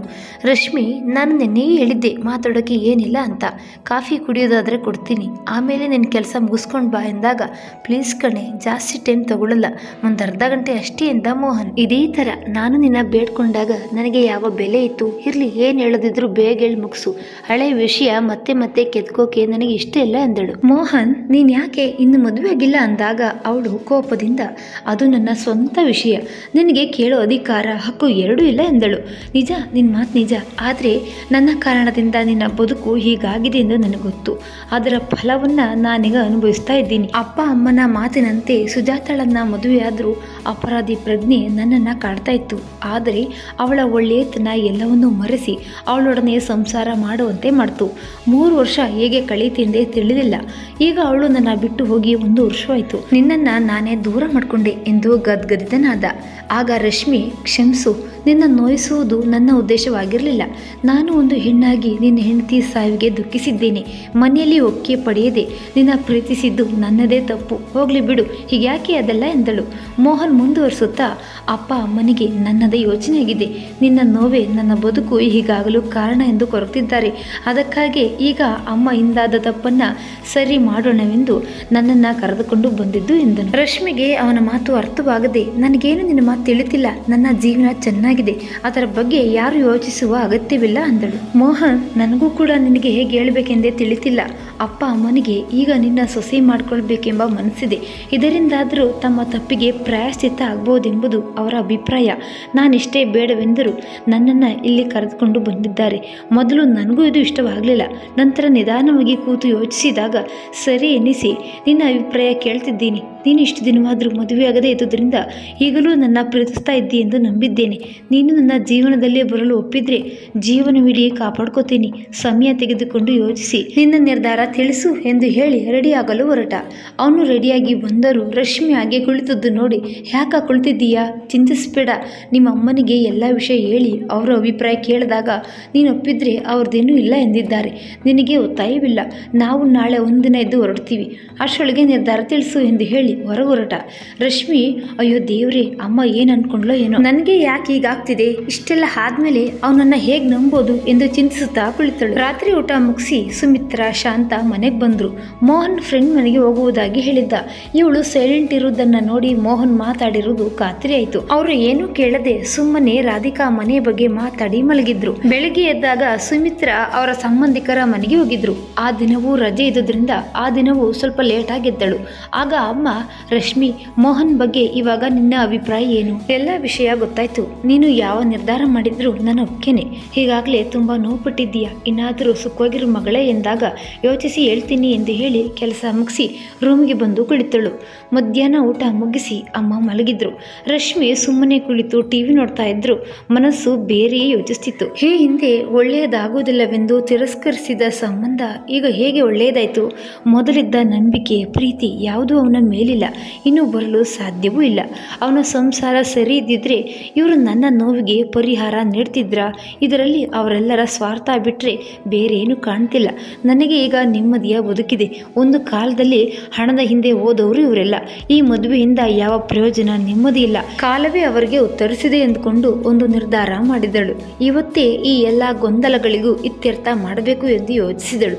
ಸಂಜೆ ಸುಮಿತ್ರಾ, ಮೋಹನ್ ಇಬ್ಬರು ಮನೆಗೆ ಬಂದರು. ರಾತ್ರಿ ಊಟವಾದ ಮೇಲೆ ಎಲ್ಲ ಮಾತಾಡುತ್ತಾ ಕುಳಿತಾಗ ರಶ್ಮಿಯೇ, ನಾನು ನಿಮ್ಮ ಹತ್ರ ಮಾತಾಡಬೇಕೆಂದು ಹೇಳಿದಳು. ಅತ್ತೆ, ನೀವೆಲ್ಲ ಹೇಳಿರುವುದರ ಬಗ್ಗೆ ಯೋಚಿಸಿ ನಾನೊಂದು ನಿರ್ಧಾರ ಮಾಡಿದ್ದೀನಿ. ಅದರಿಂದ ನಿಮಗೆ ಬೇಜಾರಾದರೆ ಕ್ಷಮಿಸಿ. ನೀವು ನಿನ್ನೆ ಹೇಳಿದ ಮಾತನ್ನು 9 ವರ್ಷದ ಹಿಂದೆ ಹೇಳಿದರೆ ನನ್ನಷ್ಟು ಯಾರು ಖುಷಿ ಪಡ್ತಿರಲಿಲ್ಲ. ಆದರೆ ಈಗ ನನ್ನ ಮನಸ್ಸು ಮುರಿದಿದೆ, ನೋವಾಗಿದೆ. ಮೋಹನ್ಗೆ ನನಗಿಂತ ಒಳ್ಳೆಯ ಶ್ರೀಮಂತ ಮನೆತನದ ಹುಡುಗಿಯೇ ಸಿಗುತ್ತಾಳೆ. ಅವನ ಬಗ್ಗೆ ನನಗೀಗ ಯಾವುದೇ ಭಾವನೆ ಇಲ್ಲ. ಅವನಿಗೆ ಸರಿಯಾದ ಜೋಡಿಯೂ ನಾನಲ್ಲ. ಈ ವಿಷಯವನ್ನು ಇಲ್ಲೇ ಬಿಟ್ಬಿಡಿ ಎಂದು ರಶ್ಮಿ ಹೇಳಿದಾಗ ಸುಮಿತ್ರಾ, ನೋಡು, ಹಿಂದಾದ ತಪ್ಪನ್ನು ಸರಿ ಮಾಡೋಣವೆಂದು ಬಂದರೆ ನೀನಿಷ್ಟು ನಿಷ್ಠುರವಾಗಿ ಮಾತಾಡೋದು ಸರಿಯಿಲ್ಲ. ನಿನಗೀಗಾಗಲೇ 30 ವರ್ಷವಾಯಿತು. ನಿನ್ನ ಅಮ್ಮನಿಗೂ ವಯಸ್ಸಾಯಿತು. ಒಂಟಿ ಜೀವನ ಸುಲಭವಲ್ಲ. ಹಠ, ಹೊರಟುತನ ಎಲ್ಲ ಬಿಟ್ಟು ಯೋಚಿಸು. ಅವನಿಗೆ ಹುಡುಗಿ ಸಿಗೋದಿಲ್ಲವೆಂದು ಇಲ್ಲಿಗೆ ಬಂದಿಲ್ಲ. ಅವನಿಗೆ 2ನೇ ಮದುವೆ ಮಾಡುವುದಾದರೂ ಯಾವ ಕೊರತೆಯೂ ಇಲ್ಲ ಎಂದು ಹೇಳಿದರು. ಅವರ ಮಾತನ್ನ ಕೇಳಿ ರಶ್ಮಿಗೆ ಕೋಪ ಮತ್ತು ದುಃಖ ಎರಡು ತಡೆಯಲಾಗದೆ, ಇಷ್ಟು ದಿನ ಬದುಕಿದಿನ ಸತ್ತಿದಿನ ಕೇಳಲು ಇಲ್ಲದವರು ಈಗ ಯಾಕಿಷ್ಟು ಕಾಳಜಿ ನಿಮಗೆ? ನಾನು ಅವನಿಗೆ ಸರಿಯಾದವಳಲ್ಲ ಎಂದು ಹೇಳಿದೆ ಹೊರತು ಅವನಿಗೆ ಹುಡುಗಿ ಸಿಗೋದಿಲ್ಲ ಎಂದಲ್ಲ. ನಡು ನೀರಿನಲ್ಲಿ ಕೈ ಬಿಟ್ಟು ಹೋದವನನ್ನ ಹೇಗೆ ನಂಬಲಿ? ಆಗ ಒಳ್ಳೆಯದಾಗದ ಸಂಬಂಧ ಇವಾಗ ಹೇಗೆ ಒಳ್ಳೆಯದಾಯಿತು? ನನ್ನ ಜೀವನ ನಡೆಸುವಷ್ಟು ವಿದ್ಯೆ ನನಗಿದೆ. ಅಂದು ಅಪ್ಪನ ಕಾರಣಕ್ಕೆ ಸುಮ್ಮನಿದ್ದೆ. ನಿಮ್ಮಿಂದ ತುಂಬ ನೋವು ಅನುಭವಿಸಿದ್ದೇನೆ. ನನ್ನ ಜೀವನದ ನಿರ್ಧಾರ ನಾನು ಮಾಡಾಗಿದೆ. ಸದ್ಯದಲ್ಲೇ ನಿಮಗದು ತಿಳಿಯುತ್ತದೆ. ನನ್ನ ಮಾತಿನಿಂದ ನೋವಾದರೆ ಕ್ಷಮಿಸಿ ಎಂದು ಅಲ್ಲಿಂದ ಎದ್ದು ಹೋದಳು. ಮರುದಿನ ಬೆಳಿಗ್ಗೆ ರಶ್ಮಿ ಹೇಳುವ ಹೊತ್ತಿಗೆ ಸುಮಿತ್ರಾ ಹಾಗೂ ಮೋಹನ್ ಊರಿಗೆ ಹೊರಟಾಗಿತ್ತು. ಎಂದಿನಂತೆ ರೆಡಿಯಾಗಿ ಆಫೀಸ್ಗೆ ಹೊರಟು ಕೆಳಗೆ ಬಂದು ಸ್ಕೂಟಿ ತೆಗೆಯುತ್ತಿರುವಾಗ ಗೀತಾ, ಏನಮ್ಮ ತುಂಬ ಬ್ಯುಸಿನಾ? ಮನೆಯಲ್ಲಿ ನೆಂಟರು ಬೇರೆ ಇದ್ದಾರೆ, ಆಯ್ತಾ ತಿಂಡಿ ಎಂದಾಗ ರಶ್ಮಿ, ನೆಂಟರು ಹೊರಟಾಯ್ತು, ತಿಂಡಿ ಆಯಿತು, ಸಂಜೆ ಸಿಗ್ತೀನಿ ಬಾಯ್ ಎಂದು ಹೊರಟಳು. ಸಂಜೆ ಆಫೀಸಿನಿಂದ ಮನೆಗೆ ಬಂದಾಗ ಹೊಸ ಕಾರು ಮನೆ ಮುಂದೆ ನಿಂತಿರುವುದನ್ನು ನೋಡಿ ಯಾರದ್ದಿದ್ದು ಅಂದುಕೊಳ್ಳುತ್ತಾ ಮೇಲೆ ಬರ್ತಿದ್ದಾಗ ಕೆಳಗೆ ಬರ್ತಾ ಇರೋರಿಗೆ ಡಿಕ್ಕಿ ಹೊಡೆದಳು. ಹಬ್ಬ ಎಂದು ತಲೆ ಉಜ್ಜಿಕೊಳ್ಳುತ್ತಾ ಮೇಲ್ ನೋಡಿದ್ರೆ ರಾಘವ್ ನಗುತ್ತಾ ನಿಂತಿದ್ದ. ಏನ್ರಿ ಕನ್ಸ್ಕಾಣ್ತಾ ಬರ್ತಿದ್ರಾ? ನಿದ್ದೆ ಬರ್ತಿದ್ಯಾ ಎಂದು ರೇಗಿಸಿದಾಗ ರಶ್ಮಿ, ನೀವಾ? ಕನಸೇನಿಲ್ಲ, ಏನೇ ಯೋಚಿಸ್ತಾ ಬರ್ತಿದ್ದೆ. ಯಾವಾಗ ಬಂದಿದ್ದು ಬಾಂಬೆಯಿಂದ ಎಂದಳು. ರಾಘವ್, ಬೆಳಗ್ಗೆನೇ ಬಂದೆ, ಲೇಟ್ ಆಗಿದ್ದರಿಂದ ಸೀದಾ ಆಫೀಸ್ಗೆ ಹೋಗಿದ್ದೆ. ಹೊಸ ಕಾರ್ ತಗೊಂಡೆ, ಸೊ ಅದರದ್ದು ಸ್ವಲ್ಪ ಕೆಲಸ ಇದೆ, ಹೊರಗೆ ಹೋಗ್ತಾ ಇದ್ದೀನಿ ಎಂದಾಗ, ಹೋ ನಿಮ್ದ ಕಾರು, ಪಾರ್ಟಿ ಯಾವಾಗ ಎಂದು ರಶ್ಮಿ ಕೇಳಿದಾಗ ಅವನು, ನೀವು ಯಾವಾಗ ಹೇಳ್ತೀರೋ ಆಗ ಬರ್ತೀನಿ ಎಂದು ಹೊರಟನು. ರಾಘವ್ ರಶ್ಮಿ ಮನೆಯ ಓನರ್ ಶಂಕರ್ ಅವರ ಹೆಂಡತಿ ಗೀತಾರ ತಮ್ಮ. ತಂದೆ ತಾಯಿ ಅವನು ಚಿಕ್ಕ ವಯಸ್ಸಿನಲ್ಲಿರುವಾಗಲೇ ತೀರ್ಕೊಂಡಿದ್ದರಿಂದ ಗೀತಾ ರಾಘವನನ್ನ ತಾಯಿ ಎಂದೇ ನೋಡ್ಕೊಂಡಿದ್ರು. ಚಿಕ್ಕಂದಿನಿಂದ ಅಕ್ಕ ಭಾವನ ಮನೆಯಲ್ಲೇ ಎತ್ಕೊಂಡು BE ಮಾಡಿ ಒಳ್ಳೆ ಕೆಲಸ ಸೇರ್ಕೊಂಡಿದ್ದನು. ಗೀತಾ ಶಂಕರ್ ದಂಪತಿಗಳಿಗೆ ಮಕ್ಕಳಿಲ್ಲದ ಕಾರಣ ರಾಘವನನ್ನೇ ಮಗನೆಂದುಕೊಂಡಿದ್ರು. ರಾಘವ್ ಕೆಲಸಕ್ಕೆ ಸೇರಿ 2 ವರ್ಷಗಳಲ್ಲೇ ಕಂಪನಿಯಲ್ಲಿ ಒಳ್ಳೆ ಹೆಸರು ತೆಗೆದುಕೊಂಡಿದ್ದ. ಅವನ ಗೆಳೆಯನ ಮದುವೆಗೆ ಹೋದಾಗ ಒಂದು ಹುಡುಗಿಯನ್ನ ನೋಡಿ ಇಷ್ಟಪಟ್ಟು ಅವಳನ್ನೇ ಮದುವೆಯಾಗಲು ನಿರ್ಧರಿಸಿದ್ದ. ಮನೆಯಲ್ಲೂ ಹೇಳಿದ್ದ. ಅವಳೇ ಮೃದುಲ. ಮನೆಯವರು ಒಪ್ಪಿ ಅವಳ ತಂದೆ ತಾಯಿಯೊಡನೆ ಮಾತಾಡಿ ನಿಶ್ಚಿತಾರ್ಥವೂ ಆಗಿ ಮದುವೆ ದಿನವನ್ನ ನಿಗದಿ ಮಾಡಿದ್ರು. ರಾಘವನಿಗಂತೂ ತುಂಬಾ ಖುಷಿಯಾಗಿತ್ತು. ಇಬ್ಬರು ಬೆಂಗಳೂರಿನವರೇ ಆದ್ದರಿಂದ ಆಗಾಗ ಭೇಟಿ ಮಾಡ್ತಿದ್ರು. ರಾಘವ್ ಒಂದು ದಿನ ಲಗ್ನ ಪತ್ರಿಕೆ ಕೊಡಲು ಸಂಬಂಧಿಕರ ಮನೆಗೆ ಹೋಗ್ತಿರುವಾಗ ಮೃದುಲ ಯಾರೊಡನೆಯೋ ಬೈಕ್ನಲ್ಲಿ ಕಂಡ ಹಾಗಾಯ್ತು. ತಕ್ಷಣ ಅವಳಿಗೆ ಕಾಲ್ ಮಾಡಿದಾಗ ತಾನು ಮನೆಯಲ್ಲೇ ಇರುವೆನೆಂದು ಹೇಳಿದಳು. ತನ್ನ ಭ್ರಮೆ ಇರಬೇಕೆಂದ್ಕೊಂಡು ಗೆಳೆಯರ ಬಳಿ ಹೇಳಿ ನಕ್ಕಿದ್ದನು. ಮದುವೆಗೆ ಇನ್ನೊಂದು ತಿಂಗಳು ಬಾಕಿ ಇತ್ತು. ಎಲ್ಲ ತಯಾರಿಗಳು ಮುಗಿದು ಪತ್ರಿಕೆ ಹಂಚುವ ಕೆಲಸ ಸ್ವಲ್ಪ ಇತ್ತು. ರಾಘವ್ ಅವನ ಆಪ್ತ ಗೆಳೆಯನಿಗೆ ಪತ್ರಿಕೆ ಕೊಡಲು ಅವನ ಮನೆಗೆ ಹೊರಟಿದ್ದ. ಆಗ ಒಂದು ಪಾರ್ಕ್ ಹತ್ತಿರ ಮೃದುಲ ಒಬ್ಬ ಯುವಕನ ಕೈ ಹಿಡಿದುಕೊಂಡು ಹೋಗ್ತಾ ಇರೋದನ್ನ ನೋಡಿ ತಾನು ಕಾರನ್ನ ಅಲ್ಲೇ ಪಾರ್ಕ್ ಮಾಡಿ ಅವರಿಬ್ಬರನ್ನ ಹಿಂಬಾಲಿಸಿದ. ಅವರಿಬ್ಬರು ರಾಘವನನ್ನ ನೋಡಿರಲಿಲ್ಲ. ಸ್ವಲ್ಪ ದೂರ ಹೋಗಿ ಒಂದು ಕಡೆ ಅವರಿಬ್ಬರು ಕುಳಿತರು. ರಾಘವನು ಅವರ ಹತ್ತಿರವೇ ತನಗೆ ಅವರು ಕಾಣುವಂತೆ ಕುಳಿತ. ಆ ಯುವಕ ಮೃದುಲಾಗೆ ಯಾಕೆ ಮಾಡಿದೆ ಎಂದು ಕೇಳ್ತಿದ್ದ. ಅವಳು ಅವನಿಗೆ ಮನೆಯವರ ಒತ್ತಾಯದಿಂದ ಅನಿರೀಕ್ಷಿತವಾಗಿ ಹೀಗಾಯಿತು. ನಾನು ಒಪ್ಪಿದಂತೆ ನಾಟಕ ಆಡದಿದ್ರೆ ಹೊರಗೆ ಬರಲು ಬಿಡಲ್ಲ. ನಿನ್ನ ಬಳಿ ಬಂದೇ ಬರುತ್ತೇನೆ. ಈ ಮದುವೆ ನಡೆಯುವುದಿಲ್ಲ ಎಂದು ಹೇಳ್ತಾ ಇದ್ದಳು.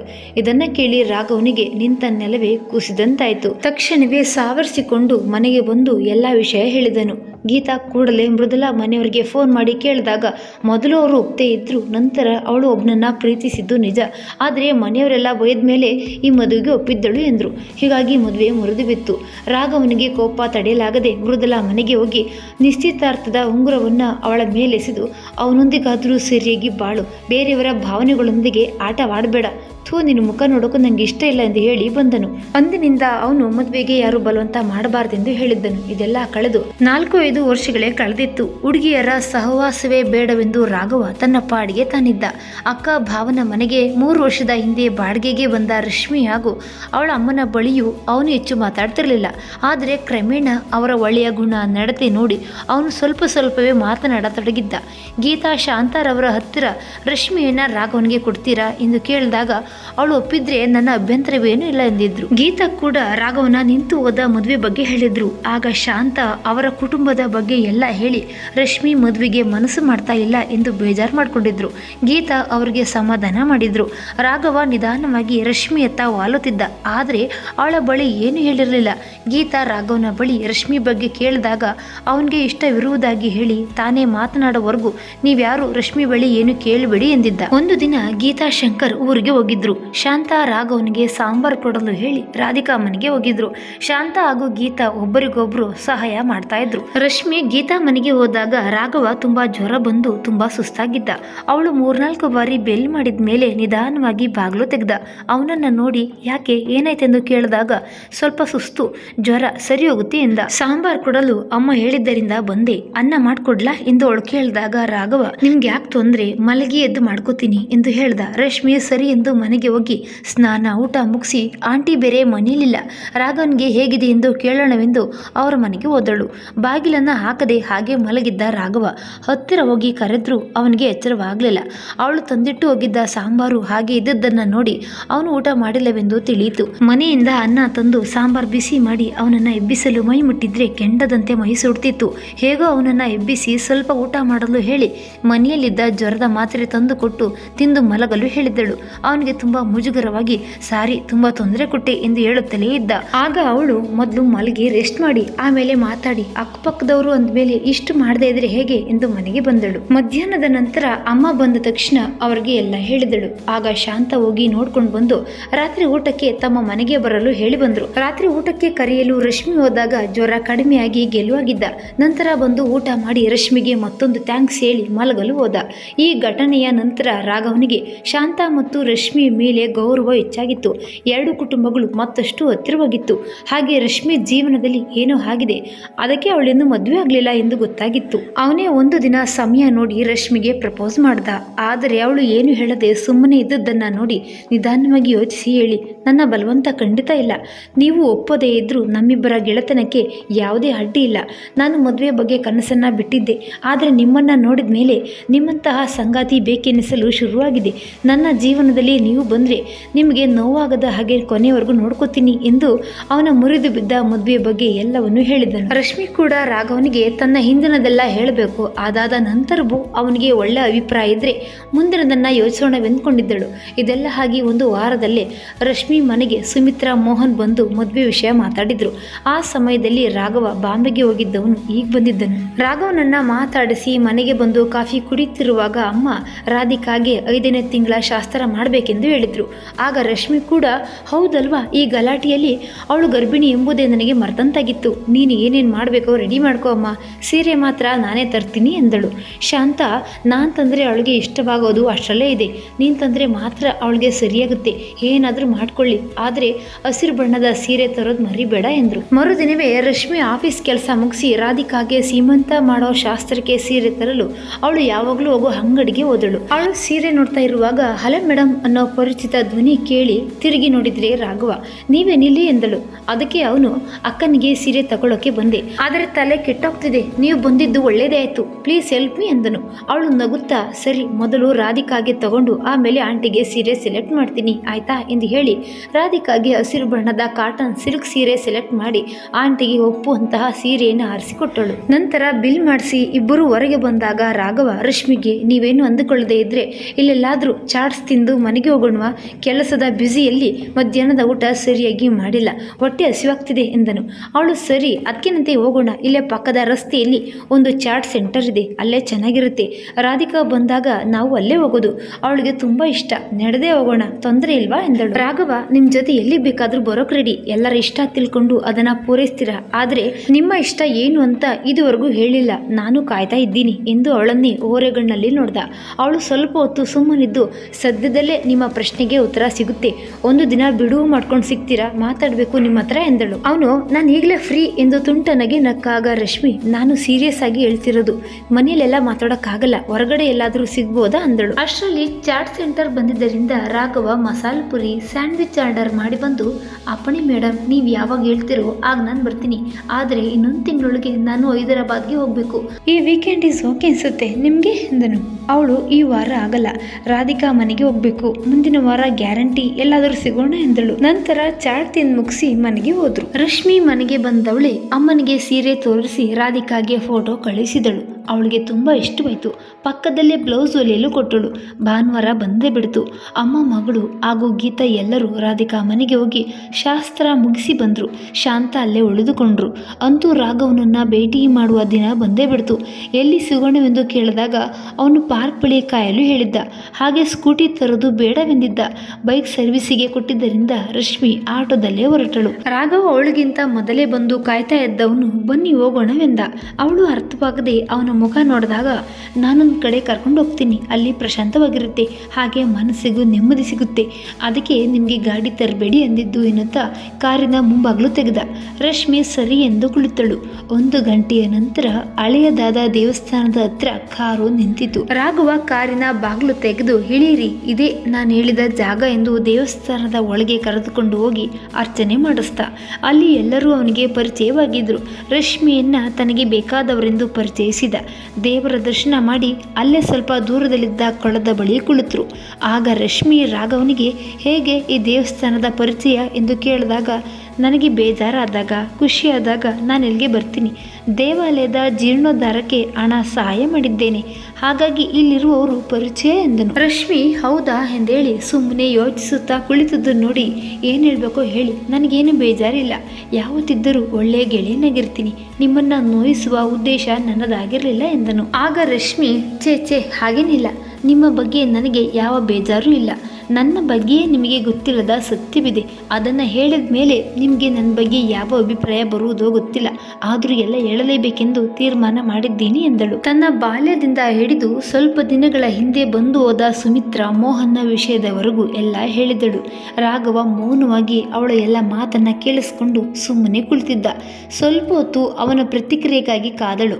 ಅವನಿಂದ ಯಾವುದೇ ಉತ್ತರ ಬರದೇ ಇದ್ದಾಗ, ನಾನು ಹೇಳುವುದು ಹೇಳಾಗಿದೆ, ನಿಮಗೆ ಶಾಕ್ ಆಗಿದೆ ಎಂದು ನನಗೆ ಗೊತ್ತು, ಯಾರು ಕೂಡ ಈ ರೀತಿ ಹಿನ್ನೆಲೆ ಇರೋರನ್ನು ಒಪ್ಪುವುದು ಕಷ್ಟ, ನನಗೆ ನಿಮ್ಮ ನಿರ್ಧಾರ ಗೊತ್ತಾಗಿದೆ, ಹೊರಡೋಣ ಬನ್ನಿ ಎಂದು ಎದ್ದು ನಿಂತಳು. ತಕ್ಷಣ ರಾಘವ ಅವಳ ಕೈ ಹಿಡಿದು ಎಳೆದು ತನ್ನ ಬಳಿ ಕೂರಿಸ್ಕೊಂಡು, ಏನು ಎಲ್ಲ ಮಾತು ನೀವೇ ಹೇಳ್ತಿದ್ದೀರಿ, ನನಗೂ ಮಾತಾಡಲು ಅವಕಾಶ ಕೊಡಿ ಮೇಡಮ್, ನಾನು ಯಾವಾಗ ನಿಮ್ಮನ್ನು ಬೇಡ ಎಂದೆ, ಇಷ್ಟೇನಾ ನೀವು ನನ್ನ ಅರ್ಥ ಮಾಡ್ಕೊಂಡಿರೋದು ಎಂದು ಹೇಳಿ ಬೊಗಸೆಯಲ್ಲಿ ಅವಳ ಮುಖ ಹಿಡಿದು ಕಣ್ಣಲ್ಲಿ ಕಣ್ಣಿಟ್ಟು ನೋಡಿದನು. ಅವನ ನೋಟವನ್ನು ಎದುರಿಸಲಾಗದೆ ತಲೆ ತಗ್ಗಿಸಿ, ಅಂದ್ರೆ ನಿಮ್ಮ ಮಾತಿನ ಅರ್ಥ ಎಂದಾಗ, ನೀವು ಹೇಳಿದ್ದನ್ನೆಲ್ಲ ಕೇಳಿಸ್ಕೊಂಡಿದ್ದು ನಿಮಗೆ ಬೇಜಾರಾಗಬಾರ್ದೆಂದು.